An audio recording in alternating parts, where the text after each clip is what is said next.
9 months ago. He'll be speaking to world leaders, allies, and adversaries about ending the wars in Ukraine and Gaza. Pressure is mounting on Israel as some of America's closest allies, including France, Britain, Canada, and Australia, are recognizing the state of Palestine. I feel very happy to be up here with you, nevertheless, and that way you speak more from the heart. I can only say that whoever's operating this teleprompter is in big trouble.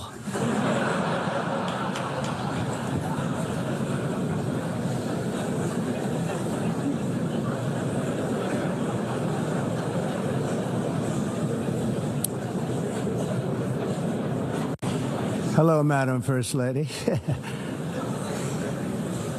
Thank you very much for being here. And Madam President, Mr. Secretary General, First Lady of the United States, distinguished delegates, ambassadors, and world leaders. 6 years have passed since I last stood in this grand hall and addressed a world that was prosperous and at peace in my first term. Since that day, the guns of war have shattered the peace I forged on 2 continents. An era of calm and stability gave way to one of the great crises of our time. And here in the United States, 4 years of weakness, lawlessness, and radicalism under the last administration delivered our nation into a repeated set of disasters. 1 year ago, our country was in deep trouble, but today, just 8 months into my administration, we are the hottest country anywhere in the world, and there is no other country even close.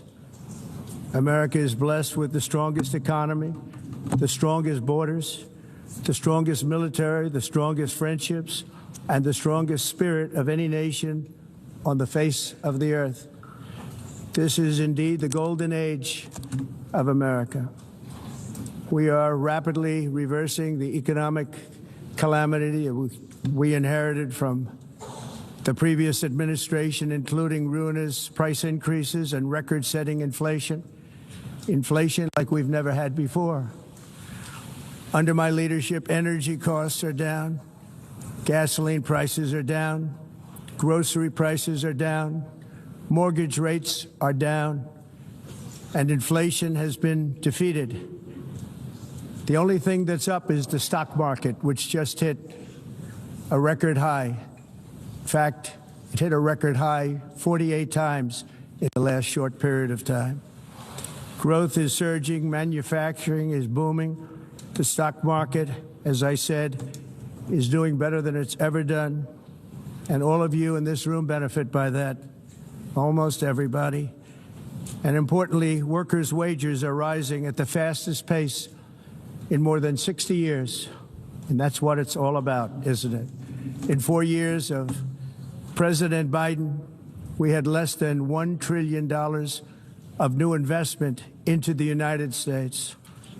In just 8 months since I took office, we have secured commitments and money already paid for $17 trillion. Think of it, 4 years, less than $1 trillion, 8 months, much more than $17 trillion is being invested in the United States, and it's now pouring in from all parts of the world. We've implemented the largest tax cuts in American history and the largest regulation cuts in American history, making this once and again the best country on earth to do business. And many of the people in this room are investing in America, and it's turned out to be an awfully good investment during this 8-month period. In my first term, I built the greatest economy in the history of the world. We had the best economy ever, history of the world. And I'm doing the same thing again, but this time it's actually much bigger and even better. The numbers far surpass my record-setting first term. On our southern border, we have successfully repelled a colossal invasion. And for the last 4 months, and that's 4 months in a row, the number of illegal aliens admitted and entering our country has been 0. Hard to believe, because if you look back just A year ago, it was millions and millions of people pouring in from all over the world, from prisons, from mental institutions, drug dealers. All over the world they came. They just poured into our country with the ridiculous open border policy of the Biden administration. Our message is very simple. If you come illegally into the United States, you're going to jail, or you're going back to where you came from, or perhaps even further than that. You know what that means. I want to thank the country of El Salvador for the successful and professional job they've done in receiving and jailing so many criminals that entered our country. And it was under the previous administration that the number became record-setting, and they're all being taken out. We have no choice. And other countries have no choice, because other countries are in the exact same situation with immigration. It's destroying your country, and you have to do something about it. On the world stage, America is respected again like it has never been respected before. You think about 2 years ago, 3 years ago, 4 years ago, or 1 year ago, we were a laughingstock all over the world. At the NATO summit in June, virtually all NATO members formally committed to increase defense spending, at my request, from 2% to 5% of GDP, making our alliance far stronger and more powerful than it was ever before. In May, I traveled to the Middle East to visit my friends and rebuild our partnerships in the Gulf and those valued relationships with Saudi Arabia, Qatar, and the UAE, and other countries are now, I believe, closer than ever before. My administration has negotiated one historic trade deal after another, including with the United Kingdom, the European Union, Japan, South Korea, Vietnam, Indonesia, the Philippines, Malaysia, and many, many others. Likewise, in a period of just 7 months, I have ended 7 unendable wars. They said they were unendable. You're never going to get them solved. Some were going for 31 years, 2 of them, 31, think of it, 31 years. One was 36 years. One was 28 years. I ended 7 wars. And in all cases, they were raging with countless thousands of people being killed. This includes Cambodia and Thailand, Kosovo and Serbia, the Congo and Rwanda, a vicious, violent war that was, Pakistan and India, Israel and Iran, Egypt and Ethiopia, and Armenia and Azerbaijan. It included all of them. No president or prime minister, and for that matter, no other country has ever done anything close to that. And I did it in just 7 months.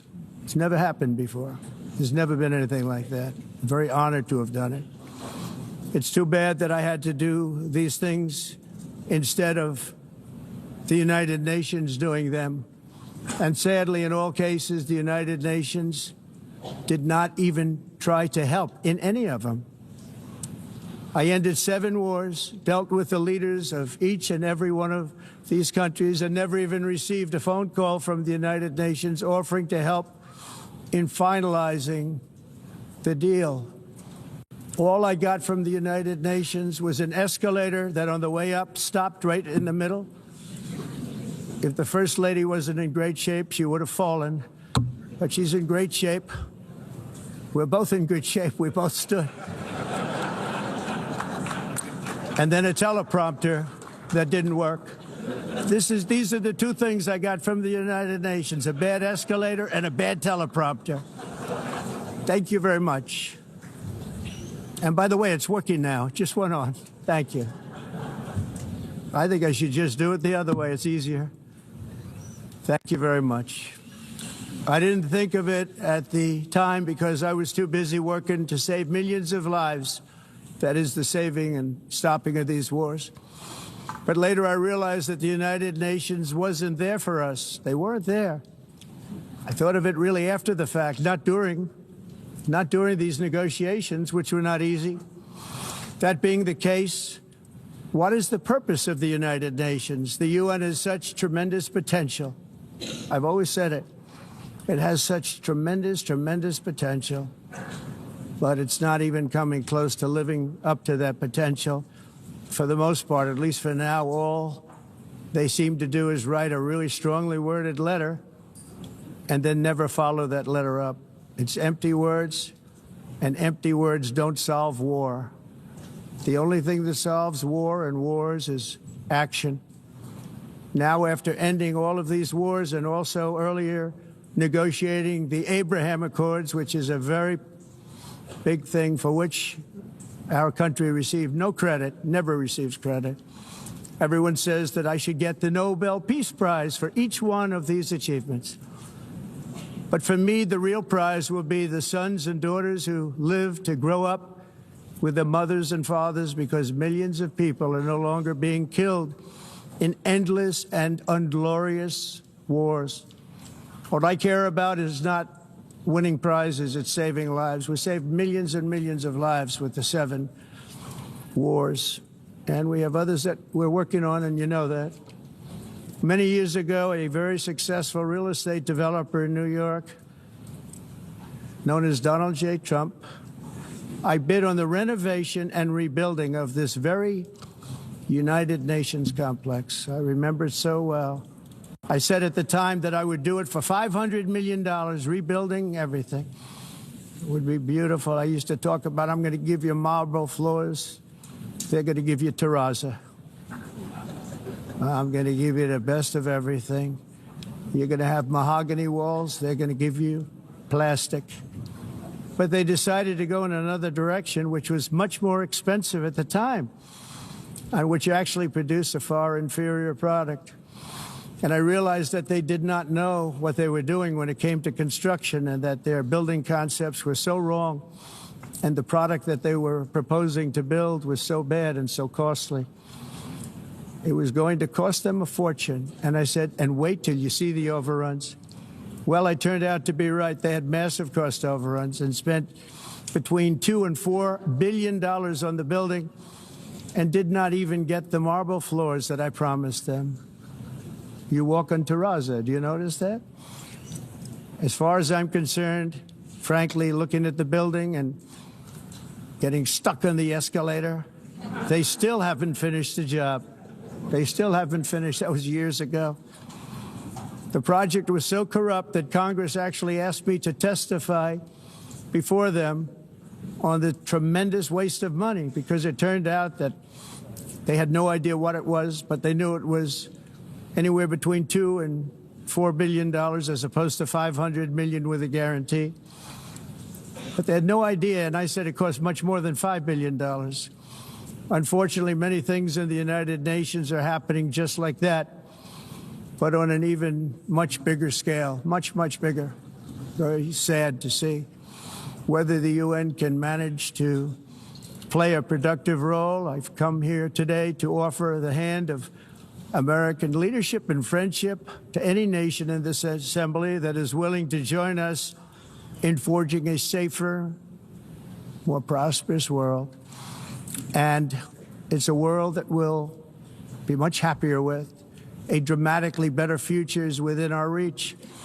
But to get there, we must reject the failed approaches of the past and work together to confront some of the greatest threats in history. There is no more serious danger to our planet today than the most powerful and destructive weapons ever devised by man, of which the United States, as you know, has many. Just as I did in my first term, I've made containing these threats a top priority, starting with the nation of Iran. My position is very simple. The world's #1 sponsor of terror can never be allowed to possess the most dangerous weapon. That's why, shortly after taking office, I sent the so-called Supreme Leader a letter making a generous offer. I extended a pledge of full cooperation in exchange for a suspension of Iran's nuclear program. The regime's answer was to continue their constant threats to their neighbors and U.S. interests throughout the region, and some great countries that are right nearby.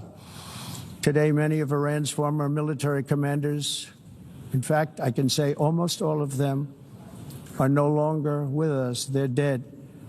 And 3 months ago, in Operation Midnight Hammer, 7 American B-2 bombers dropped the 14 30,000-pound each bombs on Iran's key nuclear facilities, totally obliterating everything. No other country on earth could have done what we did. No other country has the equipment to do what we did. We have the greatest weapons on earth. We hate to use them.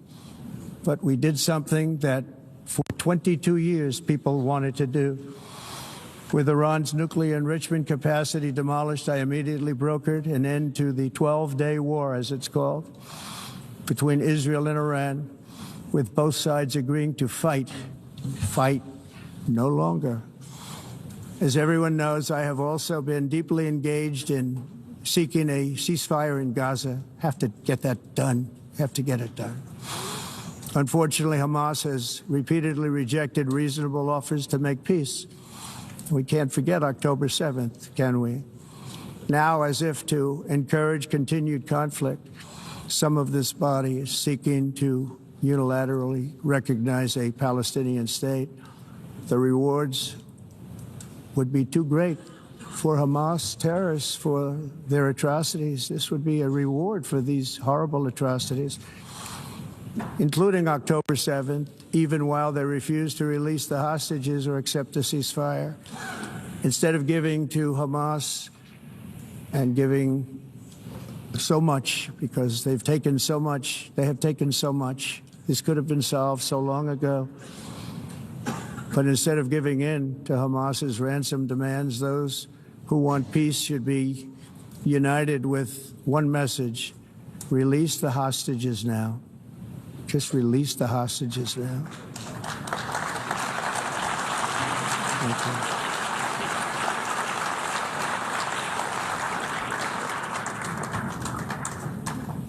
Thank you.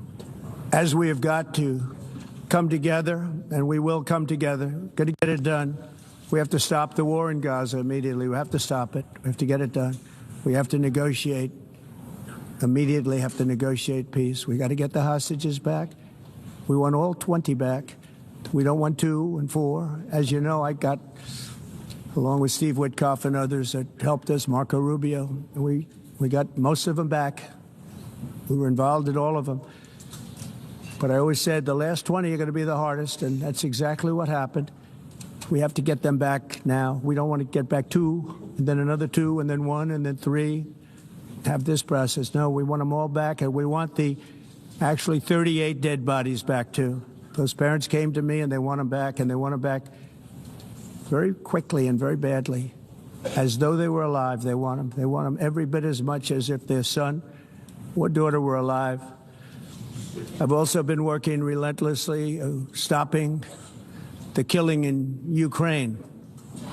I thought that would be, of the 7 wars that I stopped, I thought that would be the easiest because of my relationship with President Putin, which had always been a good one.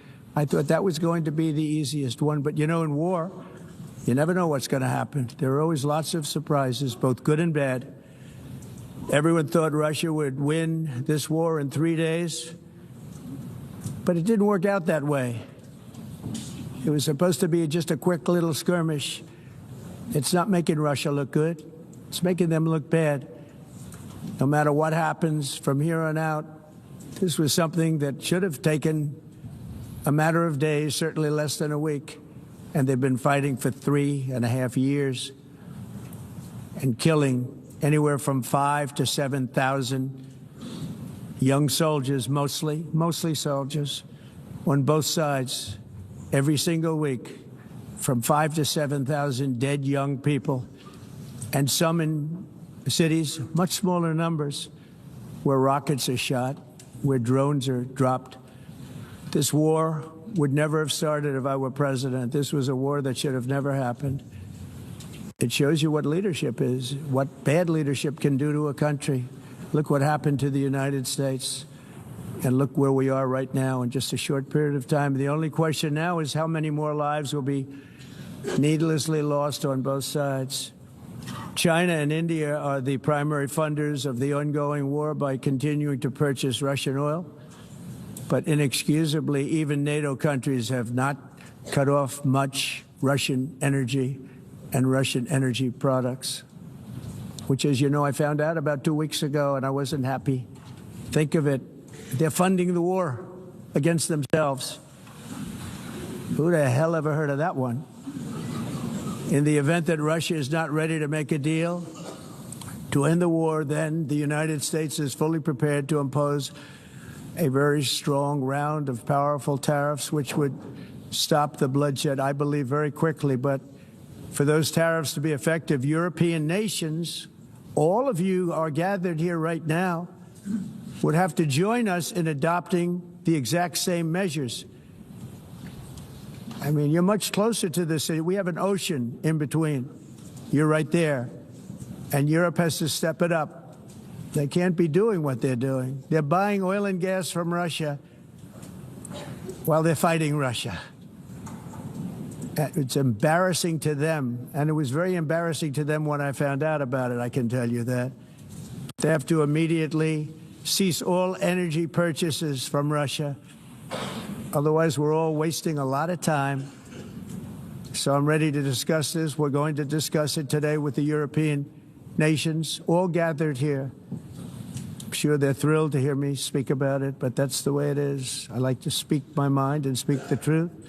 As we seek to reduce the threat of dangerous weapons today, I'm also calling on every nation to join us in ending the development of biological weapons once and for all. And biological is terrible, and nuclear is even beyond, and we include nuclear in that.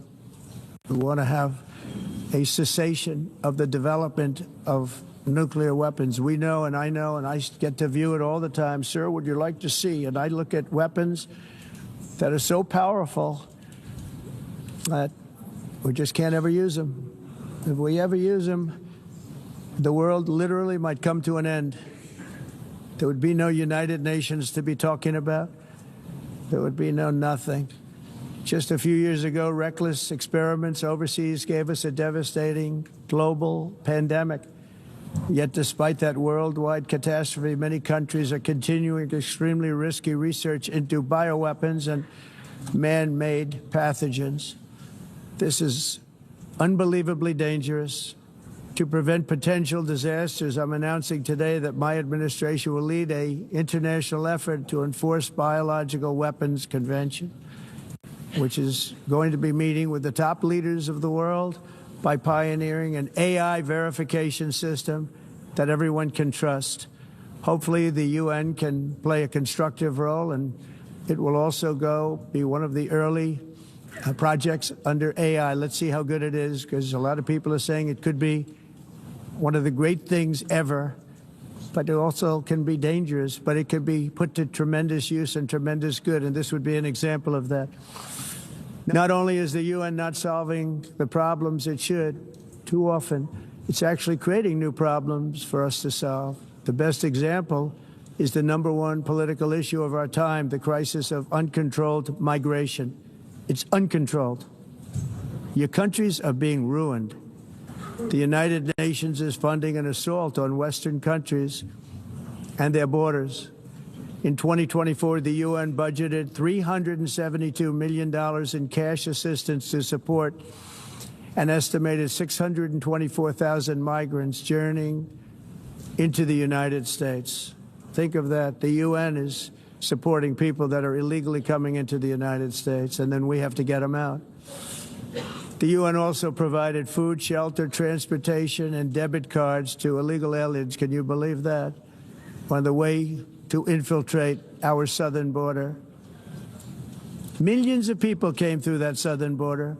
Just a year ago, millions and millions of people were pouring in, 25 million altogether over the 4 years of the incompetent Biden administration.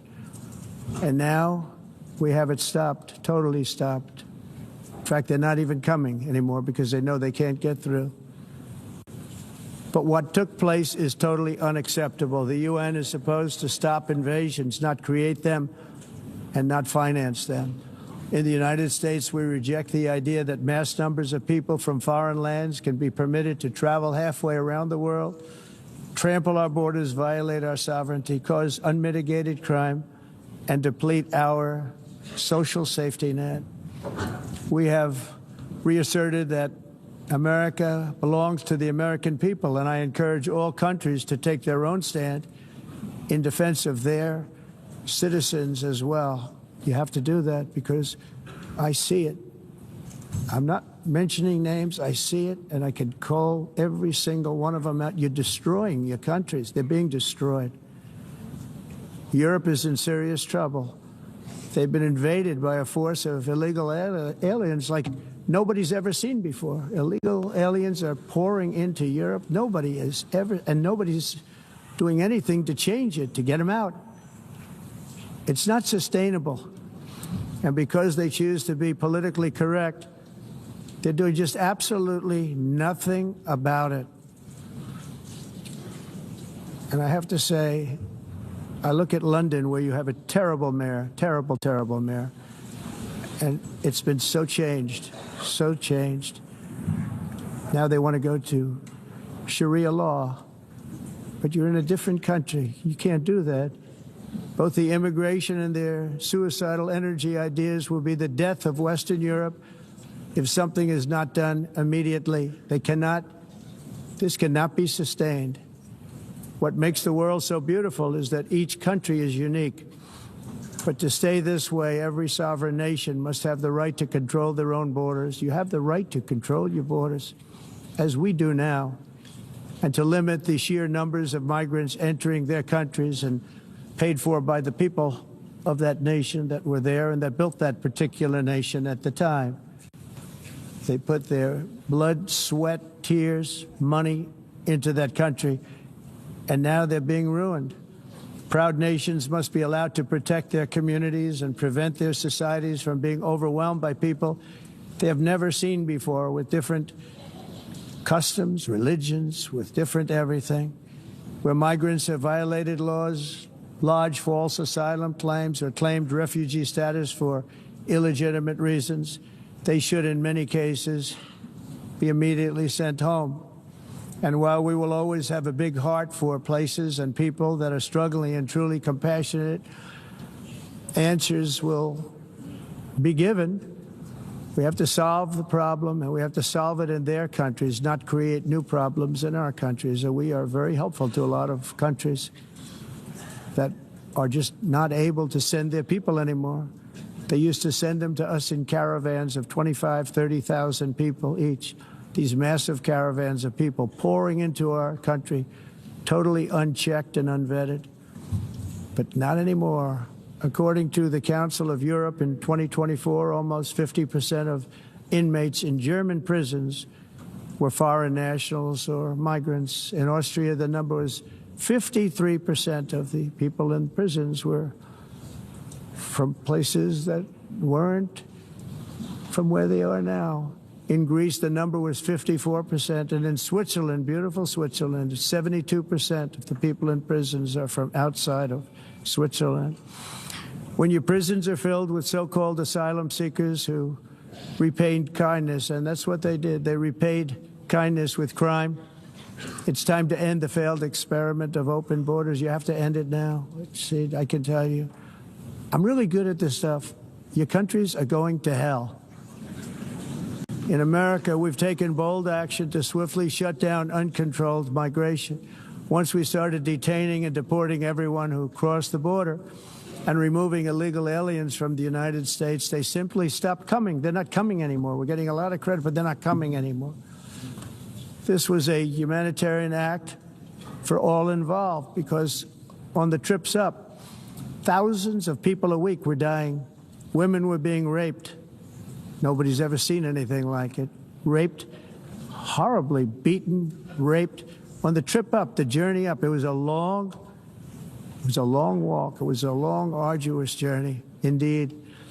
And it was also a historic victory against human trafficking throughout the region. What we did was a victory, and we saved so many lives of people that wouldn't make the journey. That journey was loaded up with death. loaded up with death. Dead bodies all along the roads of jungles to get up. They go through jungles, they go through areas so hot you couldn't breathe. They were dying of suffocation, areas so hot that you couldn't breathe. Dead bodies all over. By them not coming, we're saving tremendous numbers of lives. My people have done a fantastic job in doing what they did, and the American public agrees with it. I mean, I was very proud to see this morning I have the highest poll numbers I've ever had. Part of it is because of what we've done on the border. I guess the other part is what we've done on the economy. Joe Biden's policies empowered murderous gangs, human smugglers, child traffickers, drug cartels, and prisoners from all over the world. The previous administration also lost nearly 300,000 children. Think of that. They lost more than 300,000 children, little children, who were trafficked into the United States on the Biden watch, many of whom have been raped, exploited, and abused, and sold. Sold. Nobody talks about that. The fake news doesn't write about it. With many others, young children who are missing or dead. And we found a lot of these children, and we're sending them back, and we've been sending them back to their parents. They said, nobody knows who they are. They said, where do you come from? And they'll give us a country, and we'll find out, and we'll figure it out, and we'll bring them back to their homes. And the mother and father rush to the door, and their tears in their eyes. They can't believe that they're seeing their son or daughter, their little son or daughter again. We've done almost 30,000 of them so far. Any system that results in the mass trafficking of children is inherently evil. Yet that is exactly what the globalist migration agenda has done, and it's what it's all about. In America, those days, as you know, are over. The Trump administration is working, and we are continuing to work to track down the villains that are causing this problem, and also, as I said, to get back the 30,000 we've already returned. Now I think we're going to have another. We're going to find a lot. You're not going to find all of them. 300, more than 300,000. They're lost or they're dead. They're lost or they're dead because of the animals that did this.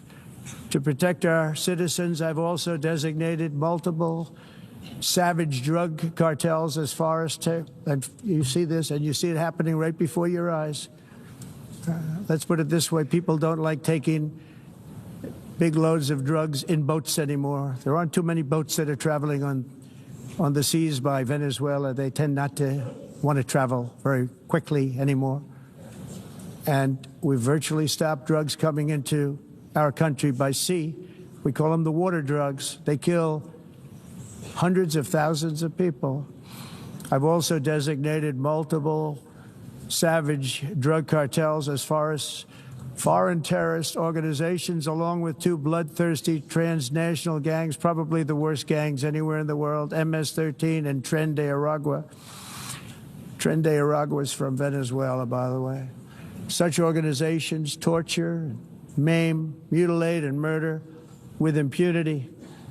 They're the enemies of all humanity. And for this reason, we've recently begun using the supreme power of the United States military to destroy Venezuelan terrorists and trafficking networks led by Nicolas Maduro.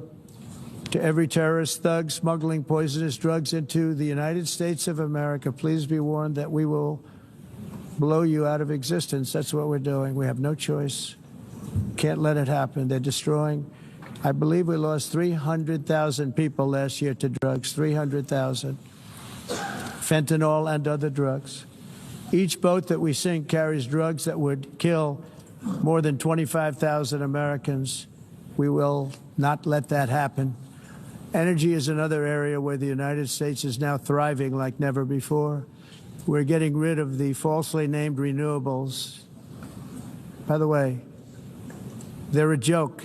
They don't work. They're too expensive.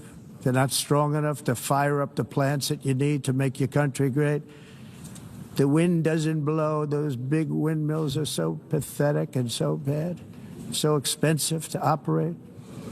And they have to be rebuilt all the time, and they start to rust and rot most expensive energy ever conceived, and it's actually energy. You're supposed to make money with energy, not lose money. You lose money, the governments have to subsidize. You can't put them out without massive subsidies. And most of them are built in China, and I give China a lot of credit. They build them, but they very few wind farms. So why is it that they build them and they send them all over the world, but they barely use them? You know what they use? Coal. They use gas. They use almost anything, but they don't like wind. But they sure as hell like selling the windmills. Europe, on the other hand, has a long way to go, with many countries being on the brink of destruction because of the green energy agenda. And I give a lot of credit to Germany. Germany was being led down a very sick path, both on immigration, by the way, and on energy. They were going green, and they were going bankrupt.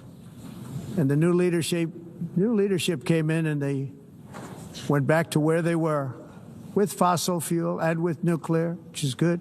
It's now safe, and you can do it properly. But they went back to where they were, and they opened up a lot of different plants, energy-producing plants, and they're doing well. I give Germany a lot of credit for that. They've said this is a disaster, what's happening. They were going all green. All green is all bankrupt. That's what it represents. And it's not politically correct. I'll be very badly criticized for saying it, but I'm here to tell the truth. I don't care. It doesn't matter to me. I'm in New York City. I'm feeling a lot safer. Crime, we're getting crime down. And by the way, speaking of crime, Washington, D.C. Washington, D.C. was the crime capital of America. Now it's after 12 days, it's a totally safe city. Everyone's going out to dinner. They're going out to restaurants. Your wife can walk down the middle of the street with or without you. Nothing's going to happen.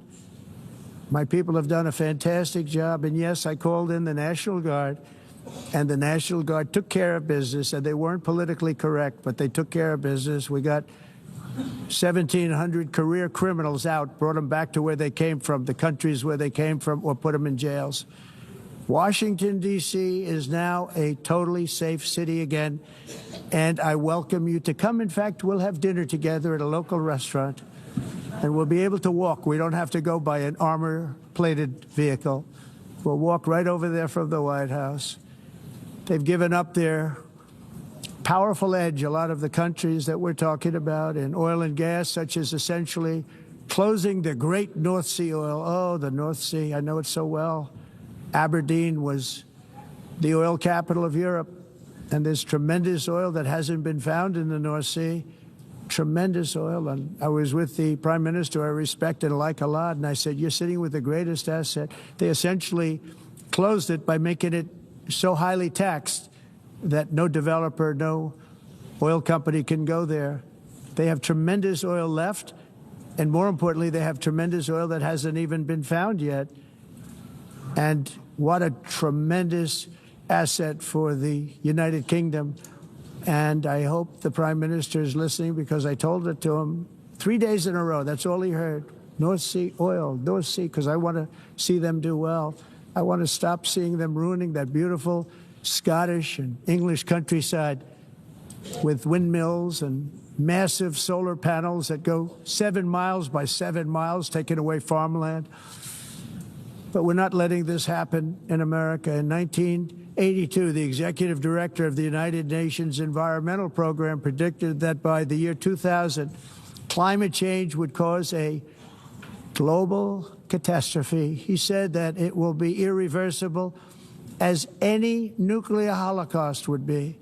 This is what they said at the United Nations. What happened? Here we are.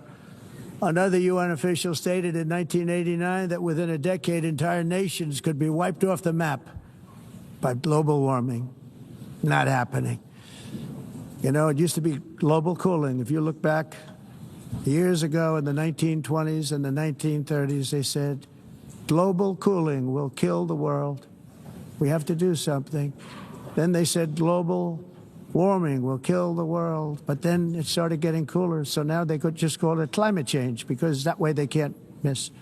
It's climate change, because if it goes higher or lower, whatever the hell happens, there's climate change. It's the greatest con job ever perpetrated on the world, in my opinion. Climate change, no matter what happens, you're involved in that. No more global warming, no more global cooling. All of these predictions made by the United Nations and many others, often for bad reasons, were wrong. They were made by stupid people that have cost their countries fortunes and given those same countries no chance for success. If you don't get away from this green scam, your country is going to fail. And I'm really good at predicting things, you know. They actually said during the campaign they had a hat, the best-selling hat. Trump was right about everything. And I don't say that in a braggadocious way, but it's true. I've been right about everything. And I'm telling you that if you don't get away from the green energy scam, your country is going to fail. And if you don't stop people that you've never seen before, that you have nothing in common with, your country is going to fail. I'm the president of the United States, but I worry about Europe. I love Europe. I love the people of Europe. And I hate to see it being devastated by energy and immigration. This double-tailed monster destroys everything in its wake, and they cannot let that happen any longer. You're doing it because you want to be nice. You want to be politically correct, and you're destroying your heritage.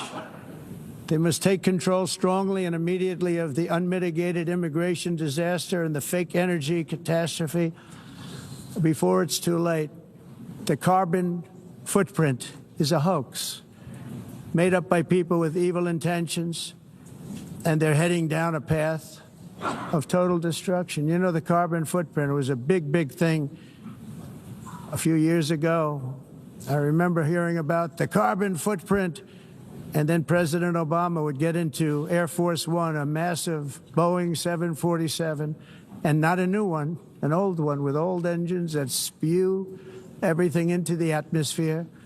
He'd talk about the carbon footprint, we must do so. Then he'd get in and he'd fly from Washington to Hawaii to play a round of golf. And then he'd get back onto that big, beautiful plane and he'd fly back and he'd talk about, again, global warming and the carbon footprint. It's a con job. At extreme cost and expense, Europe reduced its own carbon footprint by 37%. Think of that. Congratulations, Europe. Great job. You cost yourself a lot of jobs, a lot of factories closed, but you reduced the carbon footprint by 37%. However, for all of that sacrifice and much more, it's been totally wiped out and then some by a global increase of 54%. Much of it coming from China and other countries that are thriving around China, which now produces more CO2 than all the other developed nations in the world. So all of these countries are working so hard on the carbon footprint, which is nonsense, by the way. It's nonsense. You know, it's interesting. In the United States, we have still radicalized environmentalists, and they want the factories to stop. Everything should stop. No more cows. We don't want cows anymore. I guess they want to kill all the cows. They want to do things that are just unbelievable, and you have it too. But, you know, we have a border, strong, and we have a shape, and that shape doesn't just go straight up. That shape is amorphous when it comes to the atmosphere. And if we had the most clean air, and I think we do, we have very clean air. We have the cleanest air we've had in many, many years. But the problem is that other countries, like China, which has air that's a little bit rough, it blows. And no matter what you're doing down here, the air up here tends to get very dirty because it comes in from other countries where their air isn't so clean. And the environmentalists refuse to acknowledge that. Same thing with garbage. In Asia, they dump much of their garbage right into the ocean. And over about a 1 week and 2 week journey, it flows right past Los Angeles. You've seen it. Massive amounts of garbage, almost too much to do anything about, flowing past Los Angeles, past San Francisco. And then somebody will get in trouble because he dropped a cigarette on the beach. The whole thing is crazy. The primary effect of these brutal green energy policies has not been to help the environment, but to redistribute manufacturing and industrial activity from developed countries that follow the insane rules that are put down to polluting countries that break the rules and are making a fortune. They're making a fortune. European electricity bills are now 4 to 5 times more expensive than those in China, and 2 to 3 times higher than the United States. And our bills are coming way down. You probably see that our gasoline prices are way down. You know, we have an expression, drill, baby, drill, and that's what we're doing. We're going to be much lower in a year from now. But they've come way down over the last year. As a result, every air conditioner is like very uncommon to see one in some of these countries because the electric costs are so high. So while the U.S. has approximately 1,300 heat-related deaths annually, that's a lot, Europe loses more than 175,000 people to heat deaths each year because the costs are so expensive you can't turn on an air conditioner. What is that all about? That's not Europe. That's not the Europe that I love and know. All in the name of pretending to stop the global warming hoax. The entire globalist concept of asking successful industrialized nations to inflict pain on themselves and radically disrupt their entire societies must be rejected completely and totally, and it must be immediate. That's why in America I withdrew from the fake Paris Climate Accord, where, by the way, America was paying so much more than every country. Others weren't paying. China didn't have to pay until 2030. Russia was given an old standard that was easy to meet, a 1990 standard. For the United States, we're supposed to pay like $1 trillion. And I said, this is another scam.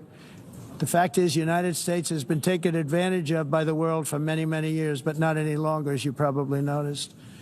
I unleashed massive energy production and signed historic executive orders to hunt for oil, but we don't have to do much hunting because we have the most oil of any nation anywhere, oil and gas in the world. And if you add coal, we have the most of any nation in the world. Clean, I call it clean, beautiful coal. You can do things today with coal that you couldn't have done 10 years ago, 15 years. So I have a little standing order in the White House. Never use the word coal, only use the words clean, beautiful coal. Sounds much better, doesn't it? But we stand ready to provide any country with abundant, affordable energy supplies if you need them, when most of you do. We're proudly exporting energy all over the world. We're now the largest exporter. In the United States, we want trade and robust commerce with all nations, everybody. We want to help nations. We're going to help nations. But it must also be fair and reciprocal. The challenge with trade is much the same with climate. The countries that followed the rules, all their factories have been plundered. It's really sad to watch. They've been broken. They've been broken by countries that broke the rules. That's why the United States is now applying tariffs to other countries, and much as these tariffs were for many years applied to us, uncontrollably applied to us. We've used tariffs as a defense mechanism under the Trump administration, including my first term, where hundreds of billions of dollars in tariffs were taken in. And by the way, we had the lowest inflation, and now we have very low inflation. The only thing different is that we have hundreds of billions of dollars flowing into our country. But this is how we will ensure that the system works for everyone and is sustainable into the future. We're also using tariffs to defend our sovereignty and security throughout the world, including against nations that have taken advantage of former U.S. administrations for decades, including the most corrupt, incompetent administration in history, the sleepy Joe Biden administration. Brazil now faces major tariffs in response to its unprecedented efforts to interfere in the rights and freedoms of our American citizens and others, with censorship, repression, weaponization, judicial corruption, and targeting of political critics in the United States. I have a little problem saying this because I must tell you, I was walking in and the leader of Brazil was walking out. We saw him and I saw him, he saw me, and we embraced. And then I'm saying, can you believe I'm going to be saying this in just 2 minutes? But we actually agreed that we would meet next week. We didn't have much time to talk, like about 20 seconds. They were in retrospect, I'm glad I waited because this thing didn't work out too well. But we did talk. We had a good talk, and we agreed to meet next week, if that's of interest. But he seemed like a very nice man, actually. He liked me, I liked him. But if you, and I only do business with people I like. When I don't like them, I don't like them. But we had, at least for about 39 seconds, we had excellent chemistry. It's a good sign. But also in the past, Brazil, can you believe this, unfairly tariffed our nation, but now because of our tariffs, we are hitting them back, and we're hitting them back very hard. As president, I will always defend our national sovereignty and the rights of American citizens. So I'm very sorry to say this, that Brazil is doing poorly and will continue to do poorly. They can only do well when they're working with us. Without us, they will fail, just as others have failed. It's true. Next year, the United States will celebrate the 250th anniversary of our glorious independence, a testament to enduring power and American freedom and spirit. We will also be proudly hosting the 2026 FIFA World Cup, and shortly thereafter, the 2028 Olympics, which is going to be very exciting. I hope you all come. I hope that countless people from all over the globe will take part of these will be great celebrations of liberty and human achievement, and that together we all can rejoice in the miracles of history that began in July 4th, 1776, when we founded the light to all nations. And it's something really that an amazing thing came out of that date. It's called the United States of America. In honor of this momentous anniversary, I hope that all countries who find inspiration in our example will join us in renewing our commitment, values, and those values, really, that we hold so dear. Together, let us defend free speech and free expression. Let us protect religious liberty, including for the most persecuted religion on the planet today. It's called Christianity. And let us safeguard our sovereignty and cherish qualities that have made each of our nations so special, incredible, and extraordinary. In closing, I just want to repeat that immigration and the high cost of so-called green renewable energy is destroying a large part of the free world and a large part of our planet. Countries that cherish freedom are fading fast because of their policies on these two subjects. You need strong borders and traditional energy sources if you are going to be great again. Whether you have come from north or south, east or west, near or far, every leader in this beautiful hall today represents a rich culture, a noble history, and a proud heritage that makes each nation majestic and unique, unlike anything else in human history or any other place on the face of the earth. From London to Lima, from Rome to Athens, from Paris to Seoul, from Cairo to Tokyo and Amsterdam to right here in New York City, we stand on the shoulders of the leaders and legends, generals and giants, heroes and titans who won and built our beloved nations, all of our nations, with their own courage, strength, spirit, and skill. Our ancestors climbed mountains, conquered oceans, crossed deserts, and trekked over wide open plains. They charged into thunderous battles, plunged into grave dangers, and they were soldiers and farmers and workers and warriors and explorers and patriots. They built towns into cities, tribes into kingdoms, ideas into industries, and small islands into mighty empires. You're a part of all of that. They were champions for their people who never gave up and who never, ever gave in. Their values defined our national identities.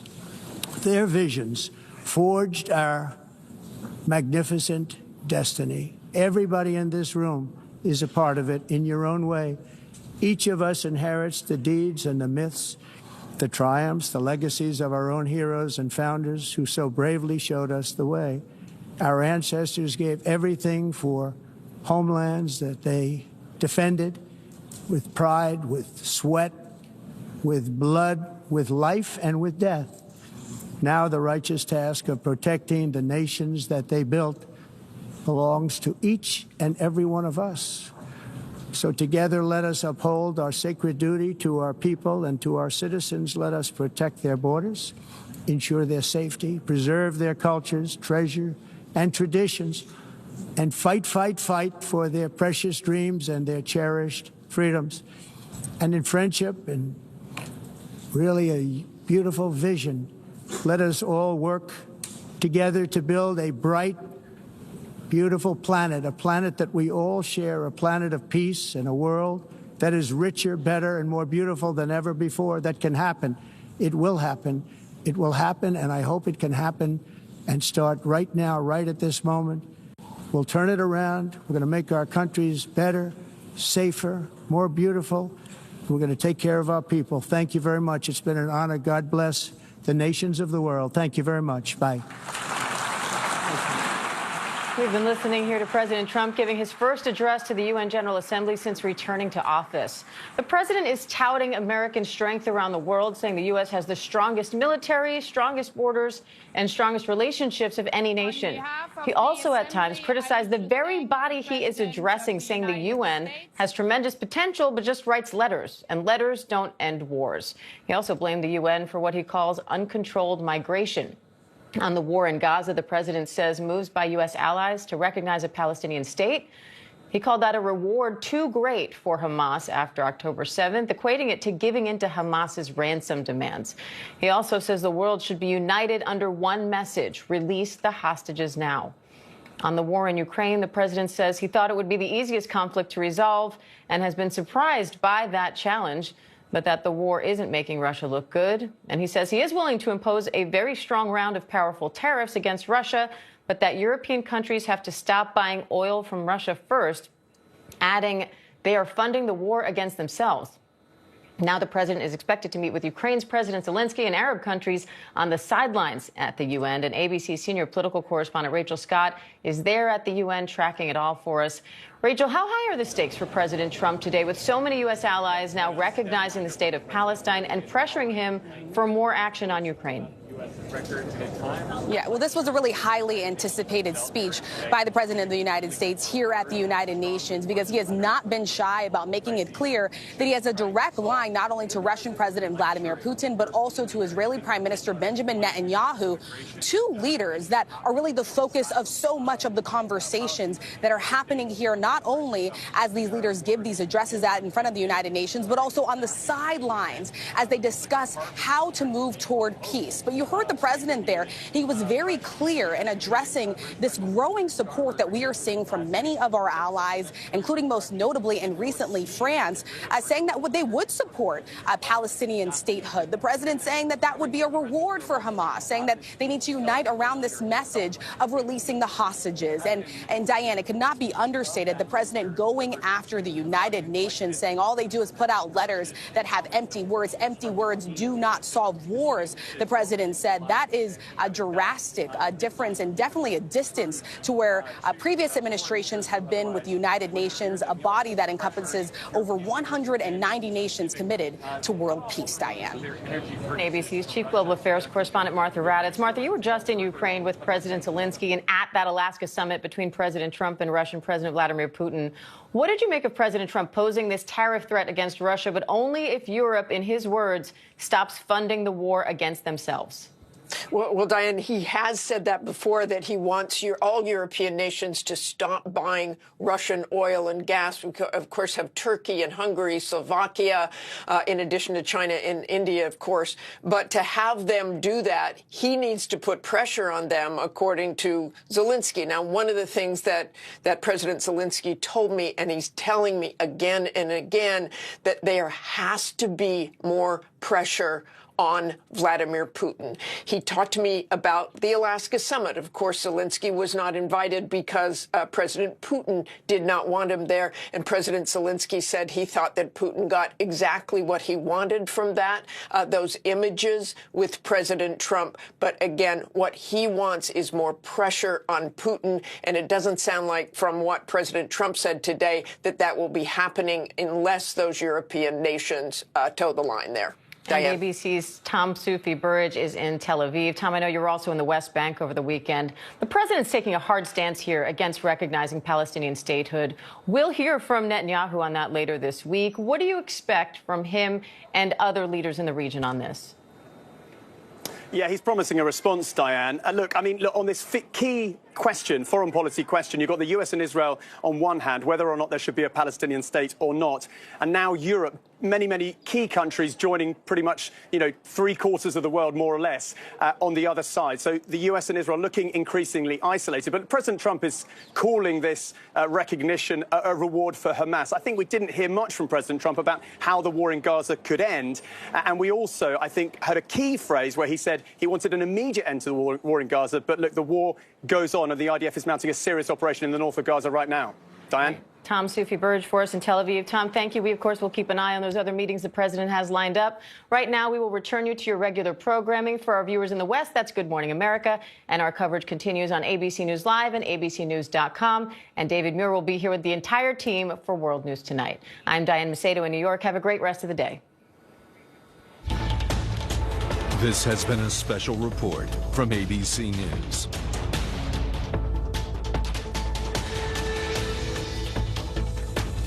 You are watching ABC News Live special coverage of President Trump addressing the United Nations General Assembly. The president says the U.S. is the hottest country in the world right now, blessed with the strongest economy, strongest borders, and strongest military of any nation.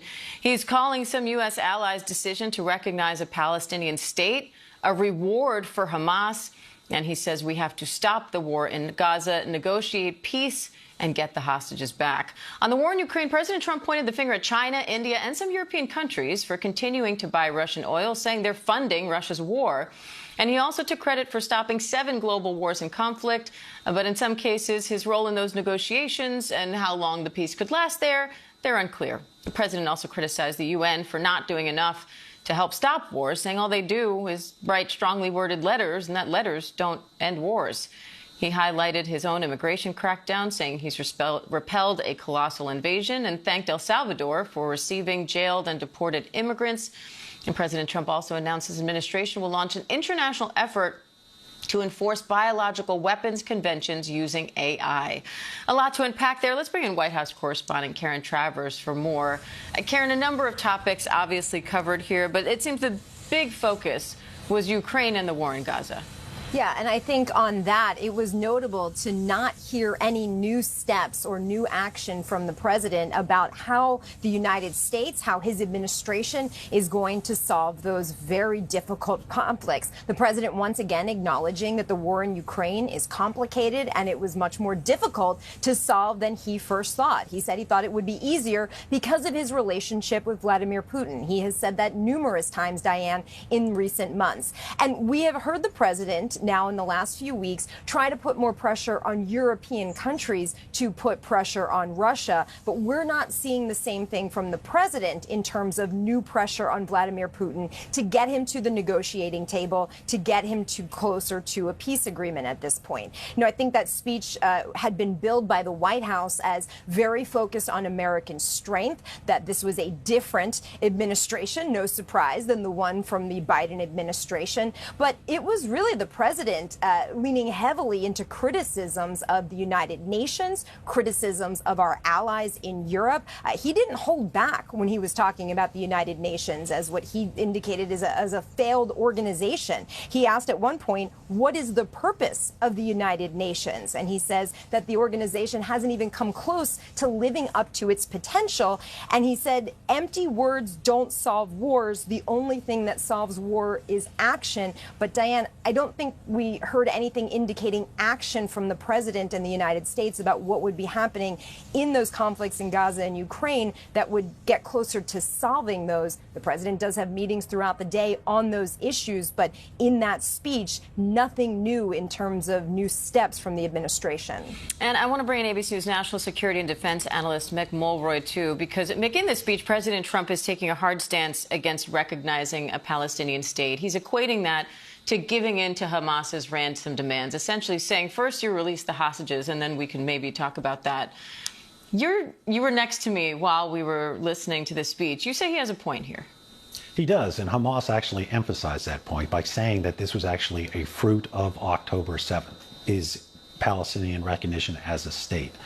I do believe, of course, the countries that recognize that Palestine as a state wouldn't view it that way. They view it as a way to put pressure on Israel to end a war they would like to see come to an end because of the significant civilian casualties, the humanitarian crisis. But that certainly is going to play into Prime Minister Netanyahu's plans, the statement by Hamas, when it comes to doing things like annexing parts of the West Bank to ensure that there isn't a Palestinian state. What are the alternatives for leaders who look at October 7th and say that was horrific, we don't want to reward that, but also look at what's happening in Gaza right now and say that is horrific and we need to do something to stop it?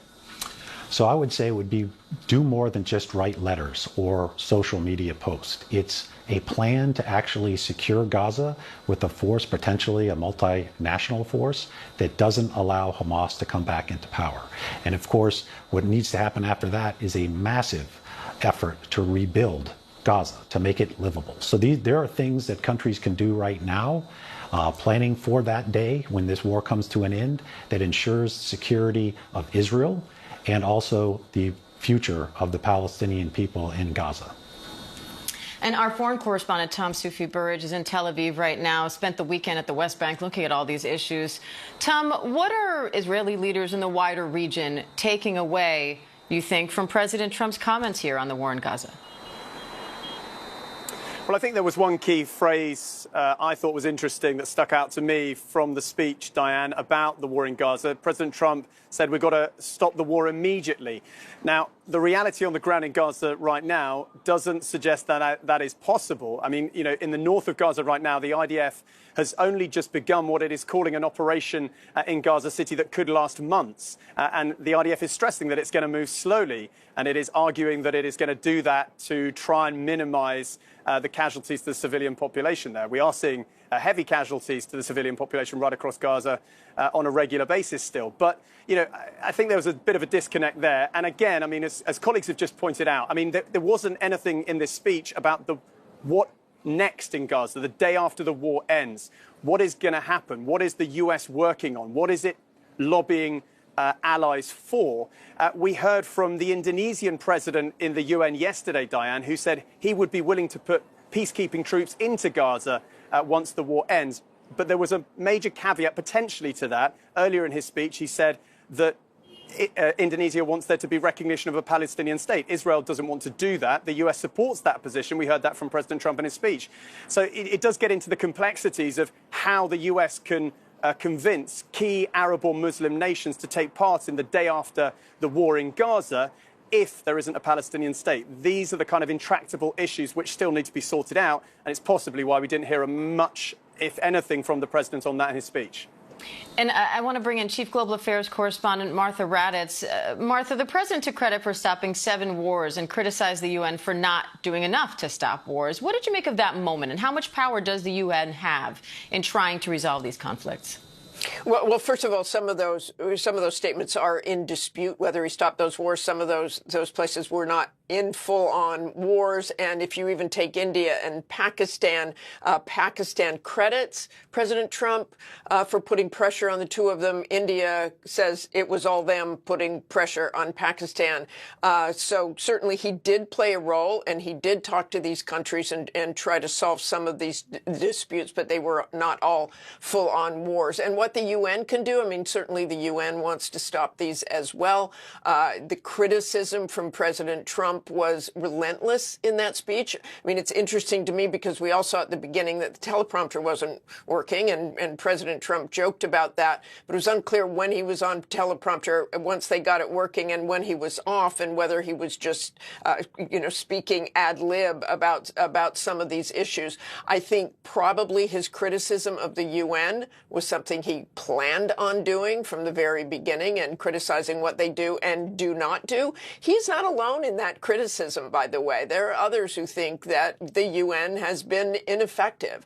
So he certainly pounded on that theme. There were so many things the president brought up, and certainly climate change stood out. He basically said global warming, and we've heard him say this before, but not to the body like that, and saying that it was a complete hoax, and that these countries are expected to pay for something that's a complete hoax. So that was a pretty strong moment, and there'll be a lot of fact-checking on that as well. Diane.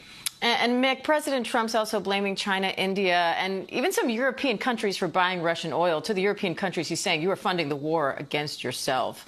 You had kind of a reaction to him saying that and pointing it out. How does that process work right now, and what happens if they stop? So he's correct, Diane. Essentially, Russia has a one-factor economy, oil and gas. As the late Senator McCain said, they're an army with a gas station. If they would stop purchasing this energy from Russia, they could not fund the war in Ukraine. Not only China and India, as you mentioned, but also 6 European countries, to include France, Belgium, and the Netherlands. So he has a very strong point that they need to do that as well, and then collectively they need to impose secondary sanctions on any country that does this. That's what's funding the war. It could not continue if there was no resources. He's saying he has strong tariffs in his pocket if he wants to pull them out that could, in his words, stop the bloodshed. Does the U.S. have that much leverage?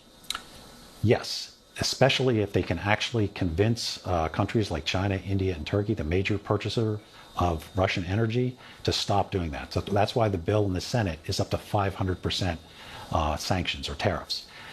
That could make a significant difference. But if the Europeans did it as well, that would just amplify the effect of cutting off the resources for this war. All right, Karen Travers, Mick Mulroy, Tom Soufi Burridge, Martha Raddatz, thank you all. We'll be right back with more news right after the break. Stay with us. I'd never seen that many skeletal remains. Thousands. It's a serial killer case. This killer, he's the Dahmer you've never heard of. More and more men are going missing, and then the lead broke the case open. They discovered the farm. The whole place was so bizarre. There were mannequins, almost like it was a club. I felt the presence of evil. The largest number of unidentified human remains, second only to the World Trade Center. Not many people live to tell about their involvement with the serial killer. Everything we know about this case comes from you. Absolutely. Let's not do that. Oh, I'm sorry. Never before a face-to-face interview with a camera. Why now? Let me ask you, am I the evil culprit, the accomplice? I'd like to know how the audience views me. The Fox Hollow Murders, Playground of a Serial Killer. Only on Hulu.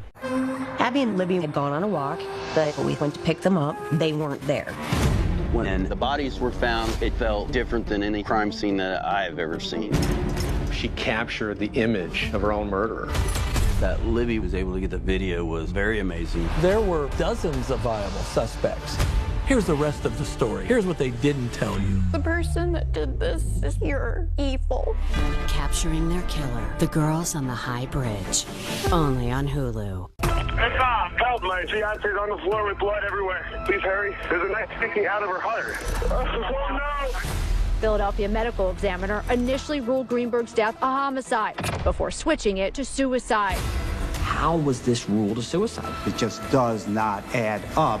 Everyone realized how strange and twisted this case was. If you want to get away with a homicide, have it declared a suicide. Death in Apartment 603. What happened to Ellen Greenberg? Only on Hulu.